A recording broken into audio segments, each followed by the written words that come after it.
ঈদের পরে বাবার বাড়ি গিয়েছিলাম। দেখেন গর্ভধারিণী মা কত জিনিস দিয়েছে, তাও যেন শেষ হয় না। আর কি দেবে আর কি দেবে, বলে যে তোমরা তো কিনে খাও সব কিছু, শহরে থাকো, গ্রামের টাটকা জিনিস তো আর পাও না।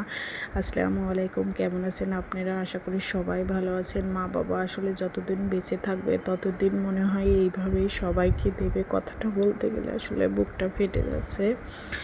আল্লাহ সবার মা বাবাকে সুস্থ ও সুন্দরভাবে রাখুক, এই দোয়াই করি। আসলে মা আলু চাউল বলেন, সিদ্ধ চাউল, রসুন, পেঁয়াজ, যত সবজি, অনেক প্রকারের সবজি, মাছ, খাসির গোস্ত, বড় মাছ, ছোট মাছ, পুঁটি মাছ, টাকি মাছ, অনেক কিছু মা পাঠিয়ে দিয়েছে। মুরগির গুঁড়ো কিনে খাওয়াই সেটাও দিয়েছে, মুড়ি দিয়েছে 1 বস্তা, অনেক কিছু দিয়েছে। মা আসলে মা অনেক ভালো, দেওয়ার জন্যই ভালোবাসে না। আসলে যাদের মা আছে তারাই বোঝে, নাই তারা বোঝে, যাদের আছে তারা হয়তো বা বোঝে না।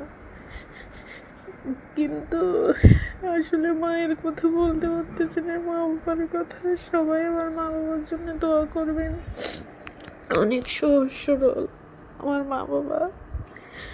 আল্লাহ সবাইকে ভালো, তার মা বাবাকে ভালো রাখার চেষ্টা করে। এখানে এসে আলু চাউল দিয়েছে 15 কেজি, গুঁড়ো করে দিতে চেয়েছিল, সময় পাই না। আমি বলছি এইভাবেই দাও, আমরা গুঁড়ো করে নেব ব্লেন্ডারে। বলছি যে এত কিছু লাগবে না।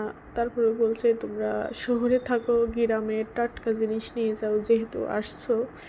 যাওয়া হয় না, অনেক দিন পর পর যাওয়া হয়। মারা যখন আসে তখনও অনেক কিছু নিয়ে আসে, অনেক মাছ নিয়ে আসে, তখন আমার ফ্রিজটা ভরে যায়। এই মাছ গোস্ত যাই বলেন, মাছের ডিম, সমস্ত কিছু পাঠিয়েছে। আমরা সবাই গিয়েছিলাম, ওর বাবা আগে চলে আসছিলো, তারপরে আমি 2-3 দিন থেকে আসছিলাম। আমার বড় বোন ছিল। দেখেন কত কিছু দিয়েছে। আমার বাচ্চার সাথে আমি উঠাচ্ছি পেঁয়াজ, রসুন, মুড়ি কাটা পেঁয়াজ শেষ হয়নি, তারপরেও ব্রয়লারের বস্তার 1 বস্তা পাঠিয়েছে যে এইগুলা খাও, এগুলা শেষ হলে আবার দিব। তাই ব্রয়লারের 1 বস্তা নিয়ে আসছি, রসুন 1 বস্তা নিয়ে আসছি।